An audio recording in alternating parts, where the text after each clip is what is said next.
Picture this. It's autumn in the year 1372. You're standing in a stone workroom tucked behind the great hall of a medieval English castle. Light filters through narrow windows, and I mean narrow, because glass is expensive and defense matters more than illumination onto wooden tables covered with fabric. The air smells of wool and linen. There's probably wood smoke drifting in from somewhere. And in this room, a young seamstress named Marjorie is about to experience one of those moments that changes everything. She's holding a gentleman's doublet. Now, if you're not familiar with medieval clothing, and why would you be a doublet, is basically a fitted jacket, the kind of thing a nobleman or wealthy merchant would wear. But this doublet is different. Marjorie has been working on it in whatever spare moments she could steal, and she's done something that no one in this castle has seen before. The seams, those lines where pieces of fabric join, together have vanished. They're invisible. The stitches that should be right there, obvious and proud, showing everyone how many hours of skilled labour went into this garment, gone. The whole thing hangs with this unusual smoothness, fabric flowing without the slight puckering that marks literally every other piece in the workshop. She presents it to the head seamstress and the senior servants. And here's where you need to understand something about how medieval people thought about work. The reaction isn't curiosity. It isn't, "Oh, how interesting, tell us more." The reaction is immediate laughter. Mocking, dismissive laughter that echoes off stone walls. The head seamstress, a woman who has been sewing for 3 decades using techniques her mother taught her. Techniques her mother's mother taught before that declares it foolishness. And she's got what she thinks is a legitimate point. How could a seam with no visible stitching be strong? How would anyone even know the quality of work that went into the piece? Because here's the thing about medieval society that we often miss when we think about it from our modern perspective. Clothing wasn't just covering, it was a language. It spoke as clearly as words. Every visible stitch testified to hours invested, skill demonstrated, virtue proven through patient toil. When you saw a noblewoman's gown with dozens of visible seams, each one was a mark of quality, and this is important, a mark of the expense paid for expert hands. To hide the seams was to hide the very evidence that made a garment valuable. Think about it from their worldview for a second. Monks illuminating manuscripts made their brushstrokes obvious. Stonemasons left their marks on cathedral blocks. Visible work was honest work. To hide your stitches? That seemed almost deceptive, like you were ashamed of the labour itself. The mockery Marjorie faced wasn't just professional jealousy, though there was plenty of that. It was an entire worldview, defending itself against an idea that challenged fundamental beliefs about craftsmanship, value, and virtue. But the other servants who joined in the mockery, they had additional reasons beyond tradition. These were skilled workers who had climbed slowly through the castle hierarchy, gaining status and better wages as they accumulated years, sometimes decades, of experience in standard techniques. And now, here comes this innovation that threatens everything they've built. If invisible seaming becomes fashionable, their accumulated expertise suddenly matters less than whoever can learn this strange new skill first. The youngest apprentice who masters invisible seams might leapfrog over senior workers who spent 20 years perfecting traditional methods. So, Marjorie gathers her rejected doublet silently. And here's a detail that matters. She's not part of the official guild system that controlled most urban tailoring. Working in a castle household, she exists in this grey area, skilled enough to create fine garments, but without the formal credentials that would have protected her innovations or given her authority. This vulnerability left her open to ridicule, but it also left her free to experiment without institutional oversight, free from guild rules dictating which techniques were legitimate and which were forbidden innovations. She had discovered the method by accident months earlier while repairing a torn seam on one of the Lord's hunting jackets. By stitching through the fabric at a precise angle and using slightly different thread tension, she created a join that felt smooth on both sides and remained invisible from the outside. And here's what the mockers couldn't know, because they never actually examined the doublet closely enough. The seam was actually stronger than traditional methods. The stress distributed differently through the weave. Garments hung better too without the slight stiffness that visible seaming created. Fabric draped more naturally across shoulders and followed the body's curves more gracefully. But strength and function meant nothing in the face of cultural resistance. Nothing. That night, in her small room near the kitchen quarters, because that's where castle seamstresses lived, not in comfortable chambers, Marjorie lit a candle and continued working. She had already begun sewing in secret for a merchant's wife in the nearby town, a woman who cared more about how garments looked and felt than about displaying traditional craftsmanship. The merchant's wife had noticed something different about a simple shift Marjorie had sewn and asked for more pieces in the same style. Word was beginning to spread quietly among women who valued elegance over ostentation. The castle servants who mocked her had no idea that their rejection had actually freed her from seeking their approval. She would bypass them entirely. She would go around the system, not through it. And that merchant's wife? She had connections that would change everything. Because winter was coming, and with it, Christmas celebrations, and the merchant's wife had a sister who had married into a minor noble family 2 days' ride away. A sister who would be visiting for the holidays wearing a gown made with Marjorie's invisible seams. Winter arrived with the kind of bitter cold that seeps through castle walls and makes your fingers ache when you're trying to do delicate needlework. Marjorie continued her secret commissions, working by candlelight after completing her required duties for the castle household. And here's where the story gets interesting, because that merchant's wife proved to be more than just a satisfied customer. She was a connector. Her sister had married into a minor noble family 2 days' ride away, and when she visited for Christmas celebrations, she wore a gown with Marjorie's invisible seams. Now, I want you to think about what happens at medieval Christmas gatherings. People are showing off. They're wearing their finest garments. They're making statements about their wealth, their taste, their connections. And into this gathering walks a woman wearing something nobody has seen before. The visiting noblewoman Lady Catherine noticed immediately. And this is important. She had worn fine garments her entire life. She possessed what you might call an educated touch, the ability to recognize something unusual. The gown moved differently. It draped without stiffness. She examined the seams closely and could barely find them, even knowing where to look. When she asked who had sewn the piece, the merchant's wife smiled and revealed her discovery. Now, Lady Catherine was exactly the patron Marjorie needed. Think about the combination of factors here. Wealthy enough to commission custom work, fashion-conscious enough to embrace innovation, and this is crucial, socially secure enough not to fear others' judgment.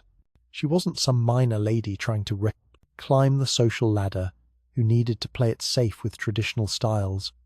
She was confident enough to set trends rather than follow them. She understood instinctively what made the invisible seam revolutionary. It created a cleaner silhouette that emphasized the body's natural form rather than the construction beneath. For women, this meant gowns that flowed like water. For men, it meant doublets and hose that suggested athletic grace rather than tailored stiffness. It was a completely different aesthetic philosophy.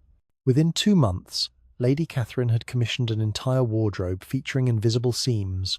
She wore these garments to court gatherings, tournaments, feast days, and other nobles noticed. They began asking questions. Who was this seamstress? Could she take more commissions? How much would she charge? This created what we might call a network effect, though obviously they didn't have that term in 1374. High-status patrons adopting a fashion made it desirable to others seeking to signal their own sophistication. Because fashion in medieval society wasn't merely about clothing, it was about demonstrating that you were ahead of trends, that you had discovered quality before it became common, that you possessed the discernment to recognize innovation before others validated it. The economic transformation happened rapidly. Marjorie's rates increased as demand outpaced her capacity. She could now charge premium prices because wealthy patrons were competing for her limited time. Think about that shift for a moment. 6 months earlier, castle servants were laughing at her work. Now, nobles were competing to hire her. Other seamstresses in the region began hearing about this mysterious technique that commanded such extraordinary fees. Some tried to copy it by examining finished garments. Results were mixed. The invisible seam wasn't a simple trick, but a complex skill requiring precise thread tension, specific needle angles, and an armon. The The understanding of how different fabric weaves responded to the technique. You couldn't just look at a finished piece and figure it out. You had to understand the underlying mechanics. Back at the castle, the servants who had mocked Marjorie now faced an uncomfortable reality. Their employers had seen nobles wearing garments with invisible seams at recent gatherings. Questions arose about why the castle's own needleworkers could not produce such fashionable pieces. The head seamstress found herself in a weakening position. The techniques she had defended as proper and traditional were beginning to look outdated rather than timeless. And here's where you see the weakness of their earlier position. The servants' attempt to learn invisible seaming revealed something important. To copy the technique was to admit it had value. To admit it had value was to validate the very innovation they had ridiculed. But refusing to learn meant becoming economically obsolete. Their accumulated seniority, they meant nothing if they could not produce what patrons wanted. Some swallowed their pride and quietly sought to learn from others who had mastered it. A few travelled to observe seamstresses in neighbouring towns, hoping to discover the secret through careful watching. Others tried to convince Marjorie herself to teach them, offering awkward apologies wrapped in justifications about how they had never really doubted her, how they had simply been surprised by something so unusual. Can you imagine those conversations? The same people who had laughed at her work in that stone workroom, now coming to her, hat in hand, asking for instruction. Marjorie faced a strategic choice that would define her legacy. She could guard her technique jealously, maintaining competitive advantage and continuing to command premium prices by restricting supply. This was the medieval instinct. Knowledge as proprietary asset, skills as inheritance to be carefully controlled. Guilds existed partly to limit competition, by restricting who could practice certain crafts. But Marjorie understood something the traditional system did not. The invisible seam was pure knowledge that could spread through observation and practice. Unlike techniques requiring special tools or rare materials, this innovation was essentially impossible to monopolize. Attempting to keep it secret would only breed resentment and encourage covert copying. Better to share it strategically, building goodwill and reputation as the technique's originator and master teacher. She began accepting apprentices and teaching the method to selected seamstresses, always making clear that she was the source, the original innovator. This generosity served a calculated purpose. It ensured that as the technique spread, her name spread with it. Every seamstress who learned from her became a node in a network that traced back to Marjorie as the center. The former mockers, who now sought her instruction, received a lesson in humility more effective than any revenge.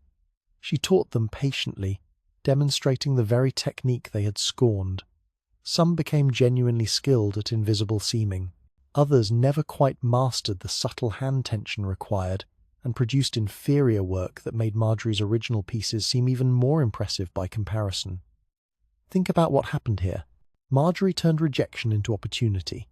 She bypassed hostile institutions by finding patrons who valued results over tradition. She let market demand force change from outside. And when she had won, when she had undeniable proof that her innovation worked, she chose strategic generosity over jealous hoarding.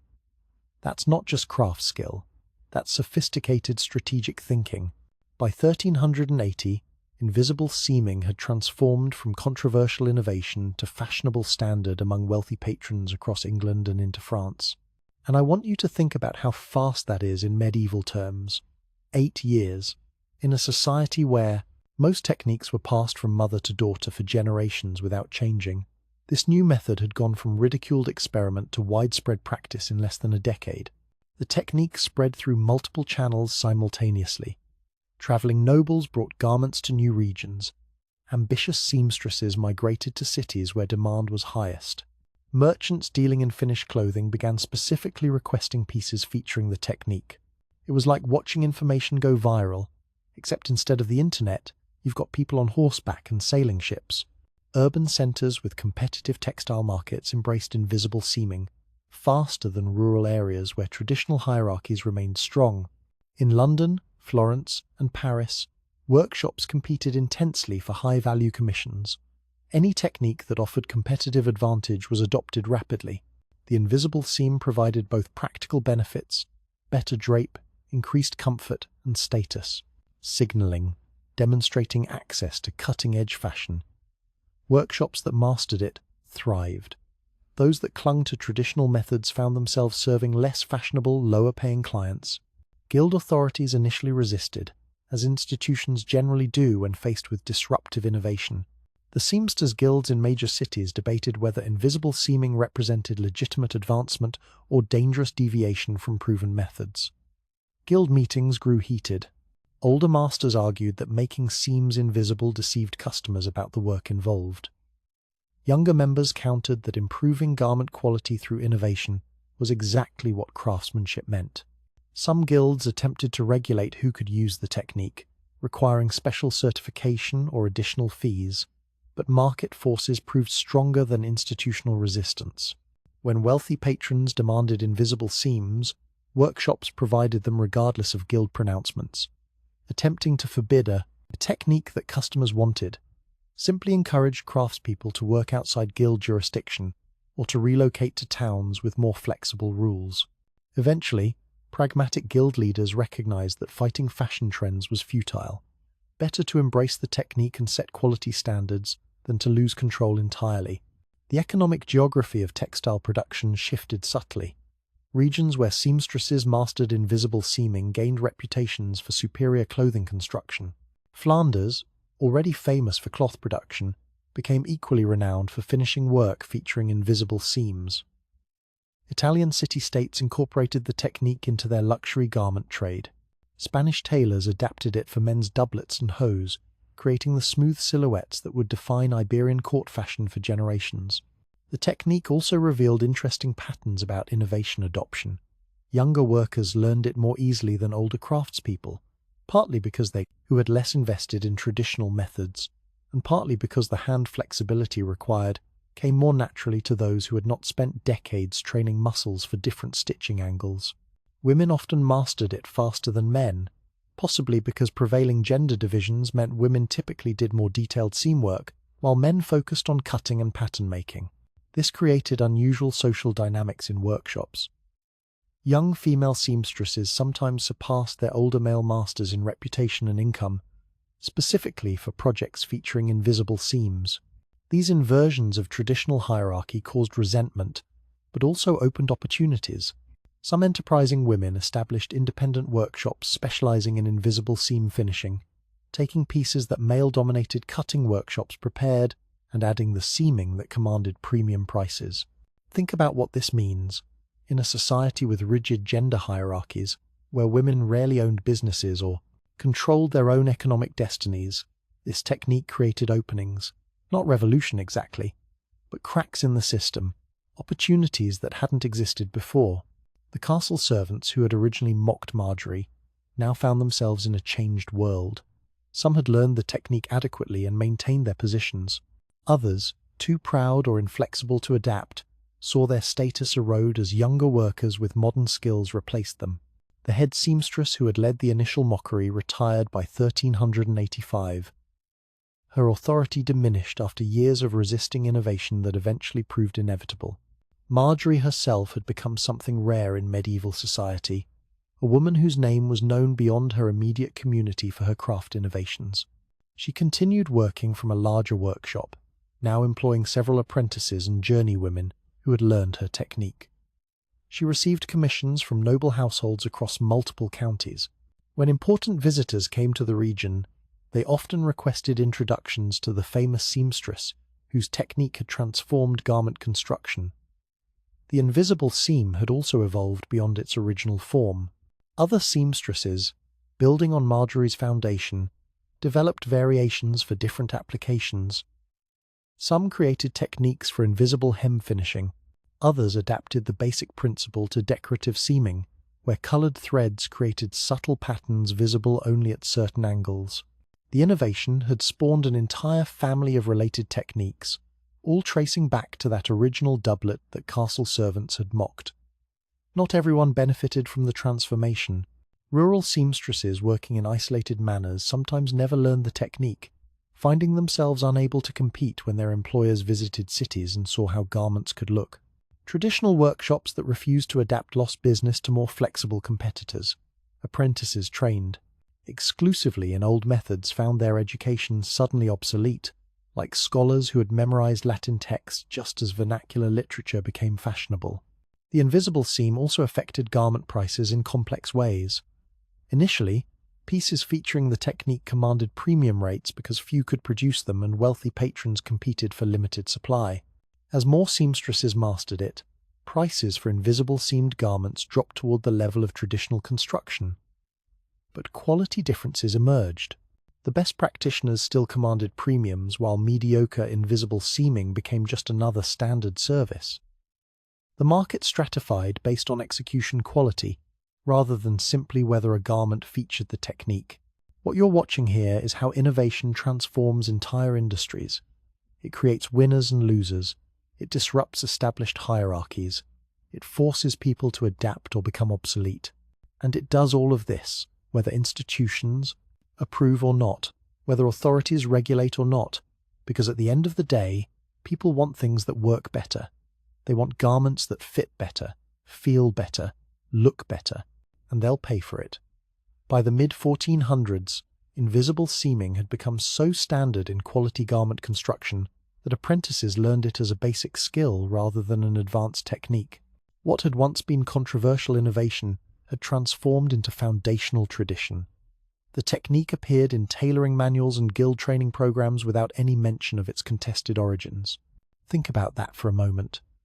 For most craftspeople learning needlework in the 15th century, invisible seaming was simply how one made proper seams. They had no idea this method had once been ridiculed as foolish. They couldn't imagine working any other way. This represents the curious pattern of successful innovations. The revolutionary becomes ordinary so completely that later generations cannot imagine alternatives. Medieval tailors in 1450 would have been puzzled if you told them that invisible seaming was once considered strange. To them, it was ancient wisdom passed from master to apprentice like any other fundamental skill. Marjorie's name did survive in historical records, though not as prominently as male guildmasters or noble patrons. She appears in several account books from noble households that commissioned her work between 1375 and 1390.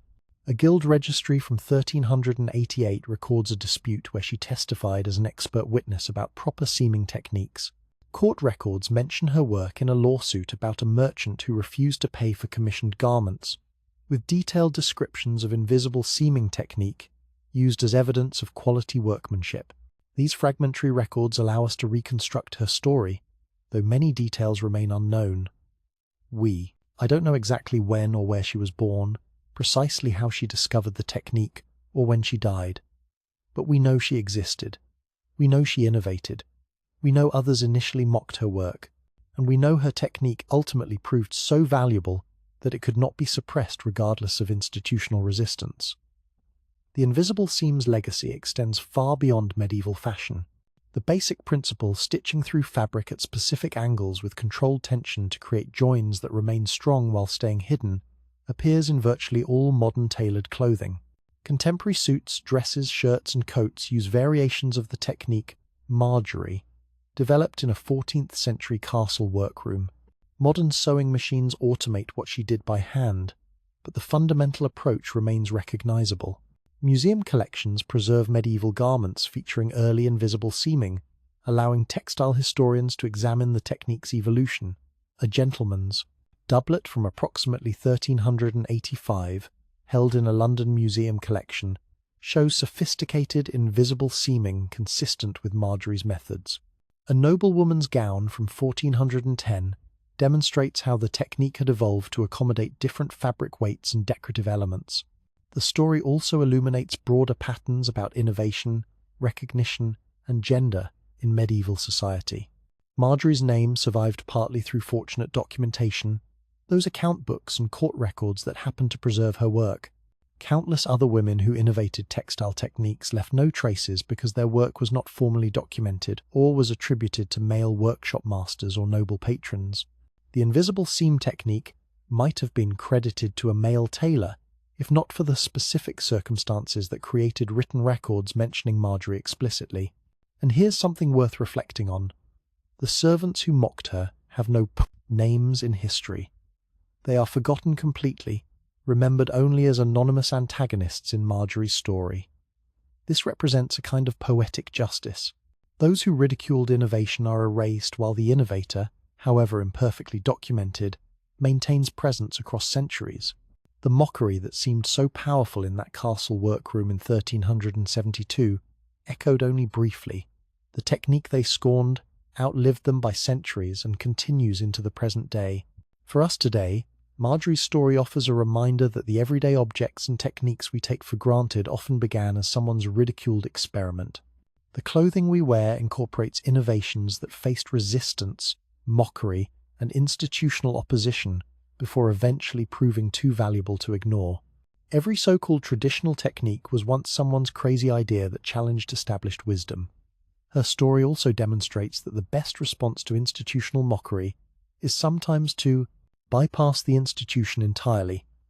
Rather than fighting for acceptance from hostile castle servants or skeptical guild authorities, Marjorie found patrons who valued results over tradition.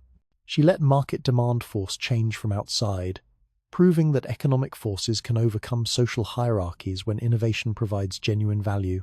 The invisible seam persists not because authorities eventually approved it, or because guilds formally recognized it, but because it worked. It made better garments. It satisfied customers. It spread because craftspeople who adopted it thrived, while those who refused it struggled. This fundamental mechanism, useful innovation spreading despite resistance because they provide real advantages, has driven human progress across millennia. Marjorie died sometime in the early 1400s, her exact death unrecorded in surviving documents.